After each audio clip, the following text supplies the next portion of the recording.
Hi, I'm Dr. Bobby Du Bois, and welcome to Live Long and Well, a podcast where we will talk about what you can do to live as long as possible and with as much energy and vigor that you wish. Together, we will explore what practical and evidence-supported steps you can take. Come join me on this very important journey, and I hope that you feel empowered along the way. I'm a physician, Ironman triathlete, and have published several hundred scientific studies. I'm honored to be your guide. Welcome to episode 13, where I'll explore what we all can do to reduce our likelihood of cognitive decline and Alzheimer's disease. Now, this topic has been in the headlines. Our president's cognitive function appears to have worsened. More patients are ending up in nursing homes with dementia, and the new drugs for Alzheimer's disease, despite being positive steps, don't stop the disease. Setting aside stress-provoking headlines, I hope this episode empowers you and gives you a sense that you can make a positive impact on your risk. It turns out that perhaps 40% of the risk of cognitive decline is preventable. And we will talk, as always, in evidence-based and very practical terms about what you can do to live long and well. This episode has been the most challenging for me so far. It's a difficult area with thousands of articles, many conflicting with one another. Now, I've done the best I can to sort through what we know and what we don't know and curate that information for you. We won't focus on studies in mice or test tubes, but clinical studies in people. What works and what doesn't work. Now, I may end up with some unhappy folks, those who may promote or support one of the areas where I'm not convinced about the evidence. Now, since I haven't spent a career working on a particular approach to Alzheimer's disease, I hope that I can look at the area fairly and share that view with you. If I miss the mark, as always, please let me know, either on my website or on Instagram. As always, I will have links to the key studies in the show notes. Now, I am fortunate that I don't have a personal case study to begin this episode. Now, cognitive decline occurs in my family as members age, but true dementia has not been common in my immediate family. The challenges of dementia have hit others in my life, and for you, the listeners, likely have impacted many of you and those around you. Well, let's begin with the take-home messages. First, there are many ideas out there of what may lower your risk of cognitive decline, and I will divide them into ones that appear to have compelling evidence that they work, ones where the evidence is pretty clear they don't work, and ones that fit in the we don't know yet category. There are about a dozen things you can do or not do to really lower your risk. This is why I hope you'll feel empowered. As mentioned, 40% of our risk of cognitive decline is preventable. And number 3, take-home message, good news. Many of the factors you can control, you may already be doing, as we've discussed them as part of the 6 pillars that we talked about in the first 7 episodes. Feel free to listen to those again or for the first time. But there are additional important risk factors that I will add in today. My theme for today, let's not just wait and worry, let's act to reduce our risk. So the plan for today, after some background, I will walk through the 3 areas. What works, what doesn't work, and where do we just don't know yet.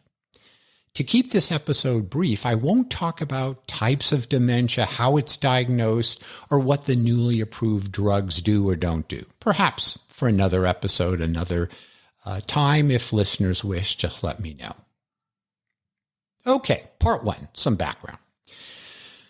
Cognitive decline is a big deal. It takes a toll on the person, their family, and society. Almost 7 million Americans have Alzheimer's, and that likely will double in the next few decades. It's the 6th leading cause of death, and it's been estimated that about $800 billion are spent in the U.S. related to it. But cognitive decline is not an inevitable part of aging. Let me repeat that. Cognitive decline is not an inevitable part of aging. Warren Buffett at 93 is still an active investor. Nelson Mandela was in his 90s and on the world stage before he died. Barbara Walters continued into her 80s and 90s. Pablo Picasso painted until he died at age 91. Jane Goodall, the primatologist, continued to add to the science in her 80s. And Henry Kissinger died at age 100, and he was mentally active until close to the end. If you want to be inspired, you might watch his final interview, which I will have linked just before he died at age 100. It's quite remarkable. Physically, obviously, he looks quite worn out, but mentally, he seemed very much there, and it was really very inspiring for me. Well, here are some additional numbers. By your late 60s, about 2% of people will have dementia, a pretty small risk at that age, but that risk doubles every 5 years. And when you're 90, about a third of people will have dementia. Now, that is a large number. I want to point out that Alzheimer's disease generally affects older individuals, but about 1 in 20 with Alzheimer's disease will develop symptoms under age 65. Now, I mentioned 1 in 3 people in their 90s is a large number to have dementia. But looked at it the other way, 2/3 of people won't have dementia at that age, like Henry Kissinger. So how can we be in that group of individuals who function so well into their 80s, 90s, and beyond? That is the key question for today. There are a few things you can't control. Genetics are an important element, and the ApoE4 gene, if you have it, puts you at increased risk. It doesn't mean you're going to get Alzheimer's disease, but it does put you at increased risk. If you've had a traumatic brain injury, that's important and will increase your risk. And finally, education is an important predictor as well. But for the folks listening to me now, you've probably ended your formal education, so not necessarily something to work on now. So we won't focus today on things we have little control over, like genetics or whether we have a traumatic brain injury or our level of education, as important as they truly are. What we will focus on are things we have control over and what we might do to reduce the risk of cognitive decline and be in that group of older individuals where that is not a problem. Now, I would like to divide our approaches into 3 categories. The first category are those things, risk factors, things we might do that have pretty compelling evidence that it makes a difference and which gives us the agency to do something. And there are 9 of these: exercise, sleep, smoking, high blood pressure control, obesity and diabetes, sauna use, hearing loss and treatment of it, alcohol use, and low social engagement. And of course, we're going to walk through each one of these. The second category of interventions are those where we have pretty good evidence that it doesn't make a substantial difference in reducing your risk. Omega-3 fatty acids fit into this, and general brain or mind-focused diets also seem to fit into this, where it doesn't seem to help. And then the third category are what I would call unclear. We don't know yet. There may be pilot studies, there may be uncertain studies. We just don't know. And there are a number in this category that we'll talk about. The role of probiotics, believe it or not, Viagra, multivitamins, brain training, and perhaps even the shingles vaccine may have a role. Well, before diving in, there was a British working group called the Lancet Commission. And they put together a really, really excellent report on dementia prevention and care. It has some great figures and summarizes a lot of evidence. Take a look if you wish. The link will be in the show notes. The commission found that 40% of dementia cases could be prevented. It's true, we don't control our genes and we don't control bad luck, but 40% is a lot of agency, and I view this number with great empowerment. And once again, today's theme is we don't need to merely wait and worry if this will happen. Let's act. Okay, part 2, the 9 factors that evidence shows matter and we can do something about. Number 1, exercise. Now, we've talked about exercise in so many ways and in so many of our episodes that it helps us truly live long and well. It helps us feel better. It helps to control our weight. It reduces our risk of heart disease. And it's very, very relevant to lower our risk of cognitive decline. There's been a number of observational studies, obviously not as good as some that might be randomized controlled trials. And there was a meta-analysis, meaning a summary of studies, and they looked at 29 studies, about 2 million people. And what they found are people that exercised regularly had a 28% reduction in the likelihood of Alzheimer's disease. And that's really interesting and important. What they also found was that the more exercise people did, the greater the risk reduction. So that's very exciting data that suggests that exercise is helpful. Now, where it gets a little tricky, and as always, I want to be fair with the evidence, both on the positive and the negative side, is that when they tried to examine some of these benefits in a randomized controlled trial, they didn't find as much evidence that it made a difference. So we, on the one hand, have the observational studies that show benefit. We've got a small number of randomized trials that don't seem to show benefit. But one type of exercise has been shown to reduce risk. Believe it or not, it's dancing. That a meta-analysis of 7 studies that had about 429 adults, these are folks that are in their 70s, did a 10 to 18 week intervention that was dance-based. So it was could have been line dancing, jazz dancing, Latin dancing, and what they found was a significant maintenance of cognitive function or a lesser rate of decline. So these people did better than the ones that didn't do dance. Now you might ask, why is that? Isn't it just exercise in general? No, to do dancing takes choreography. It means you have to learn the steps. Your brain is doing something to help you in the dance process, and that dancing and the choreography and learning the steps may affect what happens in your brain and deterioration. So that's a fun one that folks may consider and may want to start dancing a little more often than perhaps they have. Okay, number 2, evidence is also strong about sleep. As you've heard me say, sleep is the unsung hero. In episode 3, we talked about how 7 hours of sleep a night is a really important benchmark. Above that's really good. As you work your way below that, it gets to be problematic.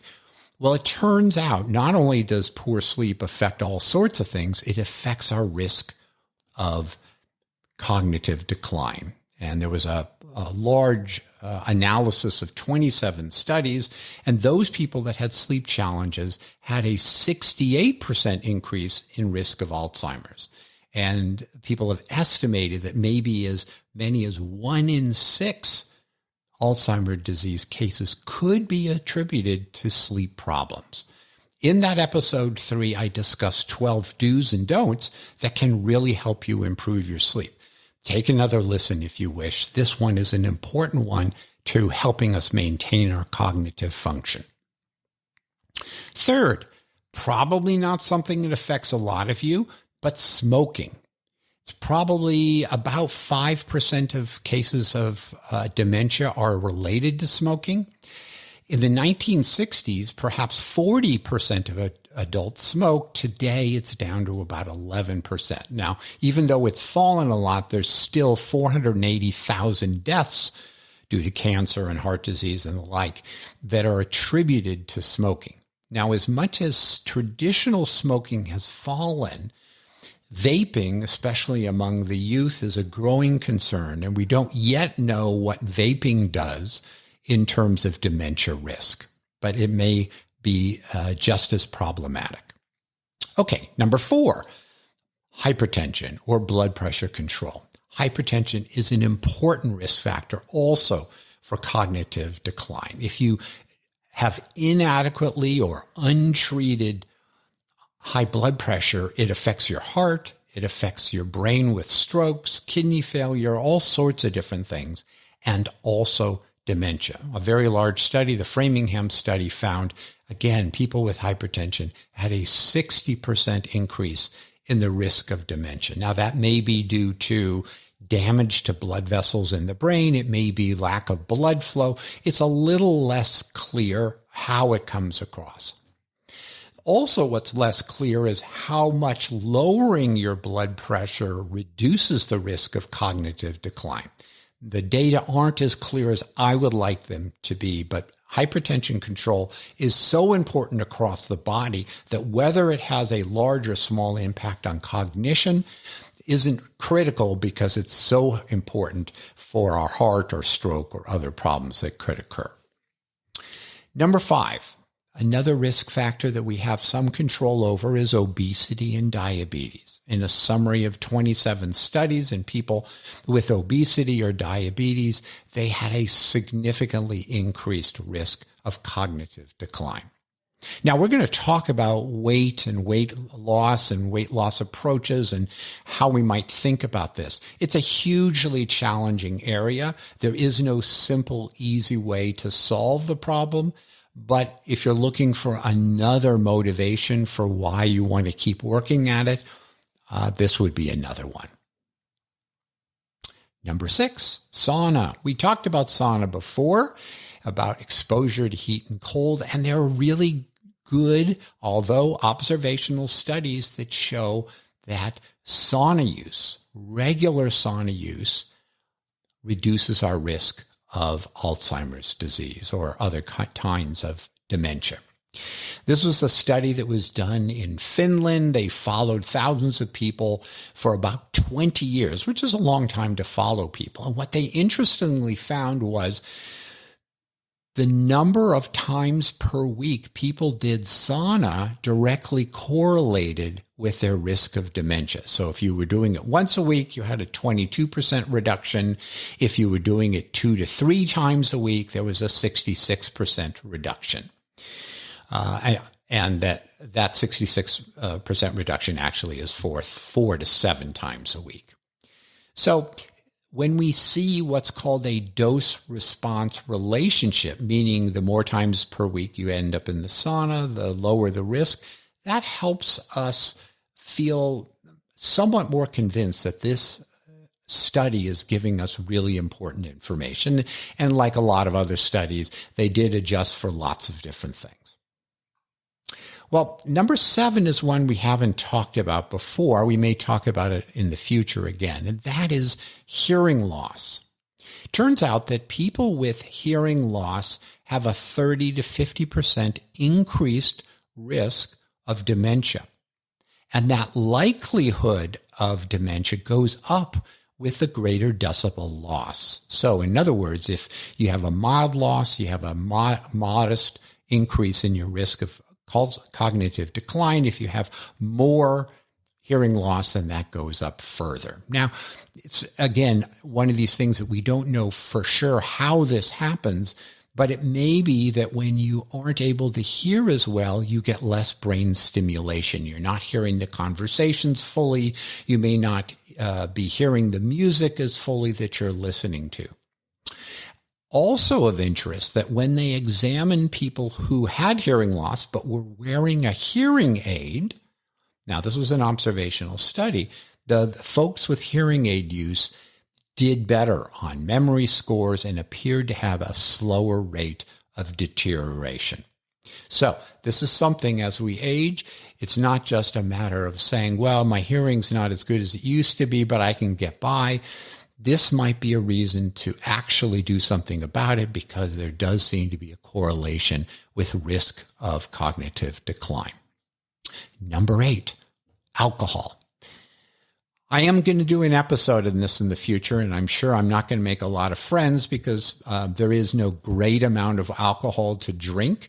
But I would like to explore with folks what we know about the safe amounts, if there are any safe amounts, and where the damage may be something to be concerned about. Well, in the last few years, my wife Gail and I, we've greatly reduced our alcohol intake because we started to look at some of the studies about what alcohol does to our brain. And it was enough of a wake-up call for us that we do something in terms of how much we drink per week. Now, in the episode on sleep, I discussed how alcohol can really impair our sleep. You may feel like you're going to sleep quickly, but you might wake up at 2 a.m. and not be able to go back to sleep. You might feel like you slept, but you don't feel rested in the morning because of the sleep architecture. The stages of sleep were all quite disrupted. So here's the study that got our attention. It was based on what's called the UK, the England. They have a biobank. They follow people for years and years and years, and they measure a bunch of things periodically, and then they try to see what they can predict with that information. So there's about 36,000 middle-aged and older adults. And on this group, they did sophisticated brain scans. And what they found was that alcohol use was associated with loss of brain matter. Neuronal loss, those are the neurons are the cells in the brain, and white matter fiber, which is the connections between the brain cells. And they controlled for lots of confounders, or the things that might make the relationship murky. And what they found that was perhaps the most worrisome for us was that this deterioration in the brain, the substance of the brain, occurred even for people who had 7 to 14 drinks per week, 1 to 2 drinks per day, which is what historically people thought was safe. But at least from the basis of this study, suggests that even that modest amount may be a problem. And so we are trying to cut back below the 7 a week. That's our view of things. The data is supportive. And we'll talk more about this in a future episode. Number 9, low social contact. Now, this is an area we've talked about before. In a meta-analysis of 33 studies, they found that poor social engagement, poor interactions, poor social network increased the risk of dementia by 10 to 20%. And other studies have looked at things from a different angle, looking at married people versus not married people, and they also show that social contact, good social contact and connections reduces your risk of dementia. Now, the final area of things that look like it really can help is not a new one, but it's rather a combining of many of the 9 I've just talked about. So many of the studies looked at each one individually. What do we know about sleep? What do we know about high blood pressure? What do we know about exercise? A number of studies said, well, wait a second, why don't we combine 4 of these approaches or 5 of these approaches or 6 of these approaches and see what happens? Now, keep in mind, there's a few words of caution. Up until now, I've been talking about people who did not have cognitive impairment and whether it could prevent that from occurring. The studies I'm about to mention were in people who already had cognitive decline, albeit mild, but they already had it. So it wasn't preventing it, it was reducing or improving the impairment that was there. So that's the first thing to keep in mind. The studies showed some benefits, real benefits, but what we don't know is which of the modalities, so if they did 4 things, were all 4 of those critical? Or was it really just one or two of them were critical and the other two, they did them, but it didn't make much of a difference? The problem is you can't analyze it in that way.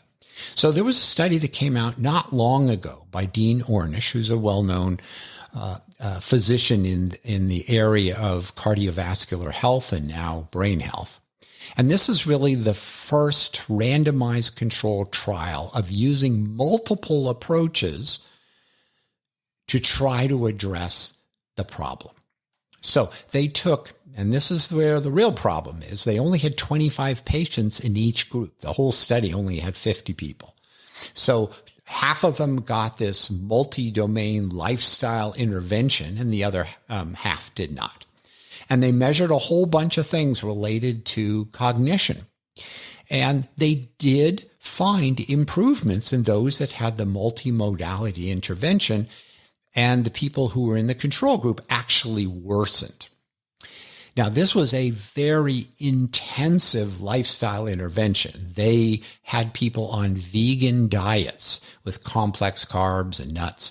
They did 30 minutes of exercise aerobics a day and 3 times a week with strength training. They did stress management, an hour a day, meditation, yoga, or breathing. They did group support, about an hour a week, and then personal Zoom calls with the people in the study 3 times a week. And then they gave them a whole raft of supplements and probiotics. So it was a randomized trial, which is good.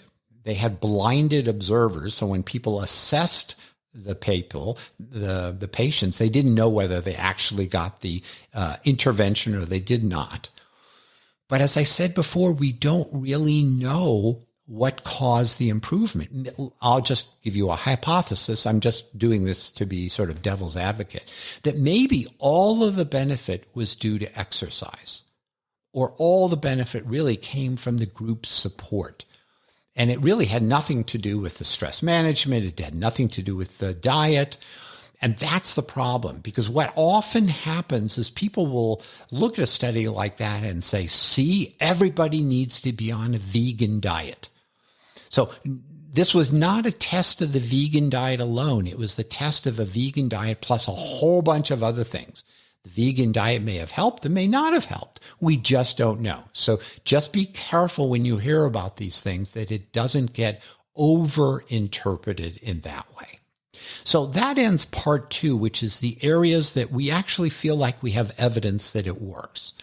Now on to part 3, the approaches that don't appear to work. Almost every day I see advertisements, supplements to improve brain health, and each one has their kind of proprietary blend of ingredients. Well, one area that's been studied pretty well in randomized controlled trials has been omega-3s. These supplements are very, very popular. It's probably the number 2 or 3 supplement that people take in the United States. In a summary of 15 randomized controlled trials, there was no improvement that was shown. So I'm not bullish on omega-3s generally, and it doesn't appear that it helps cognitive decline. There's been a number of studies that suggest that olive oil is helpful and nuts are helpful. Again, these were observational studies. Although they may be intriguing and may show benefit, wait a moment until I tell you about this randomized controlled trial, which for me kind of undoes what I was thinking about olive oil and nuts. Now, olive oil and nuts are wonderful foods. They have fats, so they help you feel full. They might have broader benefits to your body. Great, but it just doesn't seem perhaps that they're going to prevent cognitive decline. There was a very large randomized controlled trial on what's called the MIND diet. Now, the MIND diet was, can we put together a diet based on the Mediterranean diet, based on the DASH diet, that has all the goodies that people think might reduce our risk of dementia, like whole grains, leafy vegetables, nuts and beans and berries. And they basically said, we're going to give you all of this good stuff. And then, of course, we're going to have a comparison group that doesn't have that.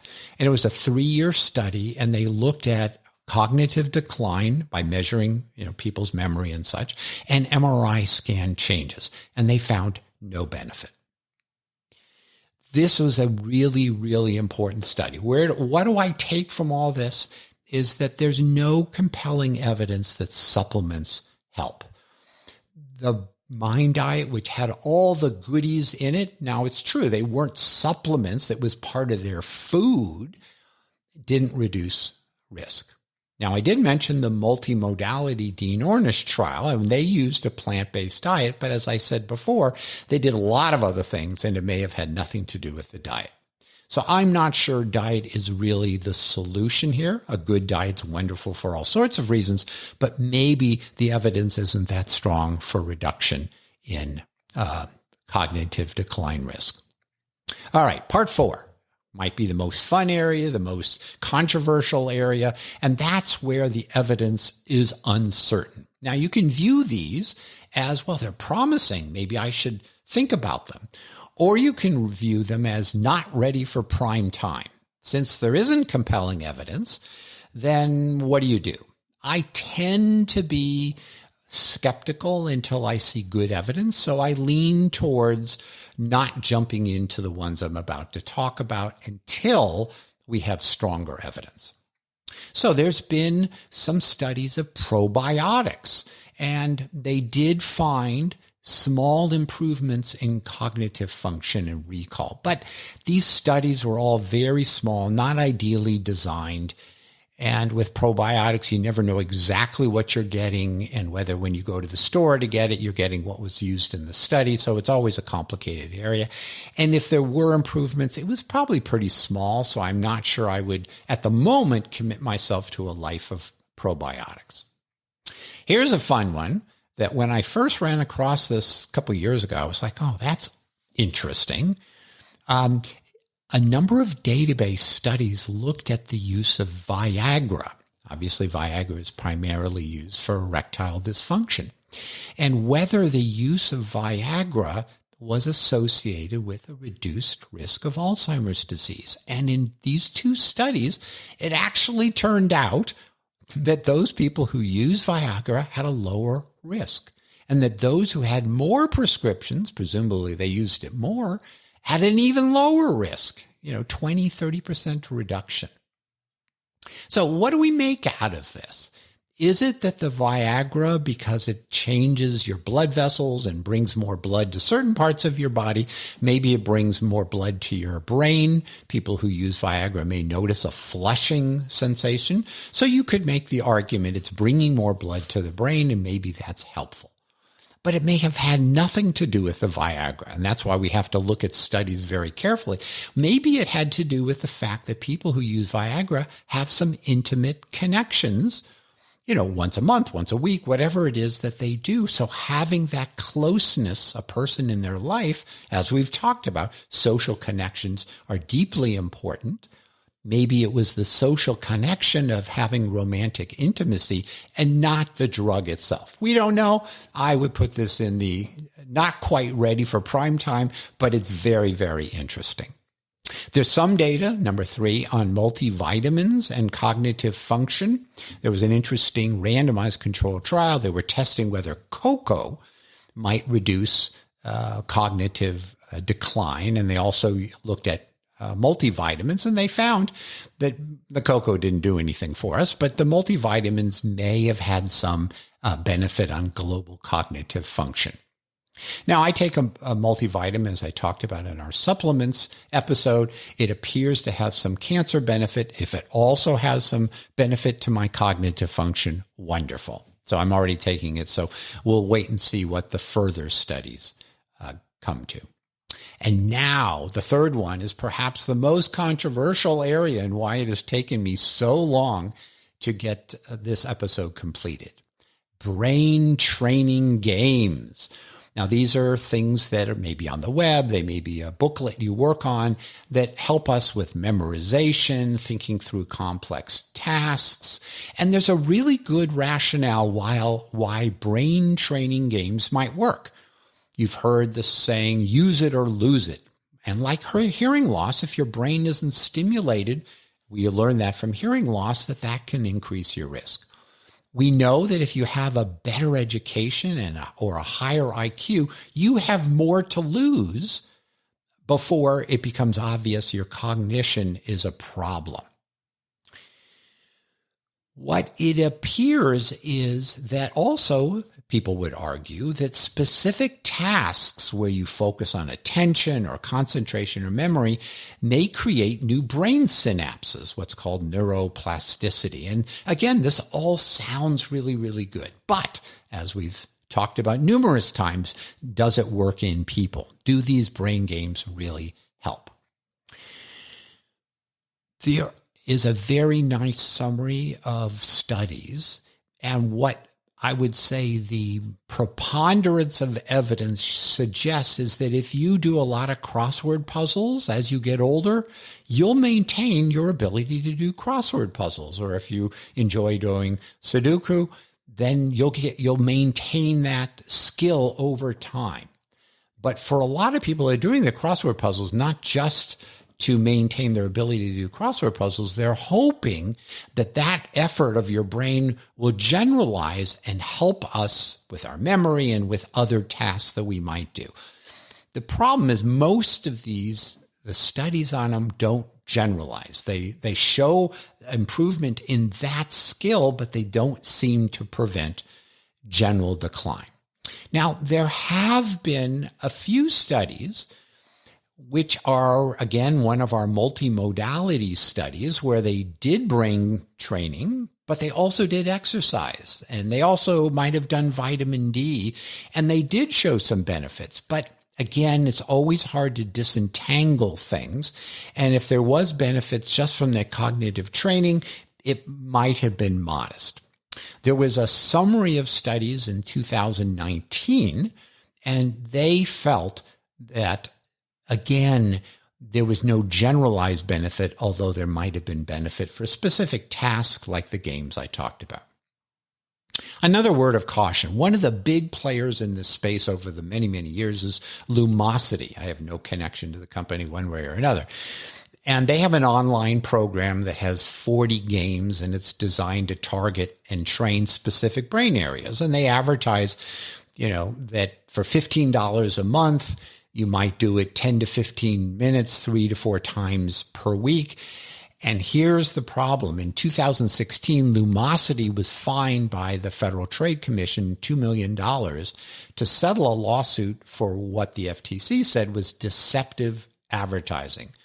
That it was, they were arguing it was changing the brain, it was reducing and delaying cognitive impairment. So that might suggest that for at least Lumosity, there was some sense that they were saying more than what the evidence supported.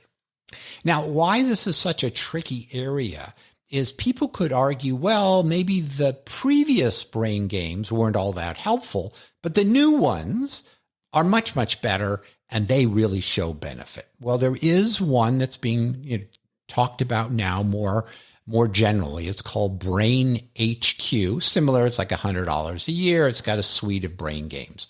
And they do have a study that showed some benefit. Now, some of the data I saw was also multimodality, meaning it was brain games plus other things, but I think they did have some that were just brain games. So where do I net out? I don't know. We just don't know. They may help. And if you enjoy doing them, wonderful, do them. But if you think it will solve the problem, I don't think we really know yet. While I was getting ready to record yesterday, I noticed an article that suggested that people who got the shingles vaccine, which is a herpes-related vaccine to prevent shingles, which is the same virus that causes chickenpox, but it comes back at an older age, that people who got the shingles vaccine had a lower risk of dementia. Now, again, I put this in the early category. There was a really interesting natural experiment in Wales that on an arbitrary date, certain people were going to get the shingles vaccine and certain other people would not. presumably very similar people, and they found after 7 years those that had the shingles vaccine had a 20% reduction in dementia. Now, I don't know if this will ultimately turn out to be true, but the shingles vaccine is a good idea for other reasons. And just like the multivitamin story, if there are benefits related to it, I got my shingles vaccine and maybe it'll help me too. Okay, time to wrap up. Some of us will have cognitive decline, others will not. There are, as we've talked about, definitely things that we can do where the evidence shows it will reduce our risk. And 40% of the risk of cognitive decline is at least somewhat in our control. Based upon what I've learned from the studies and what I've shared with you, here's where I net out. I know I'll continue to follow the 6 pillars and the other elements that I've discussed. So I'm going to do the 6 pillars. So I am going to focus on sleep and exercise and all those other kinds of things. I don't smoke, so I'm going to pay attention to not smoking. As I've said, I've tried to reduce alcohol intake. My blood pressure is under control. Of course, I'm going to continue to exercise. If I have hearing problems, and I was checked recently, it was okay. But if they do deteriorate, I will more quickly get a hearing aid now because I understand the benefits of it. I'm going to try to remain at a good weight, and I, as always, will continue to work on my social contacts. It is my sincerest hope that you can be like Henry Kissinger or Barbara Walters and live long and well into your 90s and beyond. We don't need to just wait and worry. Let's act to reduce our risk. And as always, I am honored to be your guide on this longevity journey. Until next time. Thanks so much for listening to Live Long and Well with Dr. Bobby. If you like this episode, please provide a review on Apple or Spotify or wherever you listen. If you want to continue this journey or want to receive my newsletter on practical and scientific ways to improve your health and longevity, please visit me at drbobbylivellongandwell.com. That's doctor as in DR, Bobby, livelongandwell.com.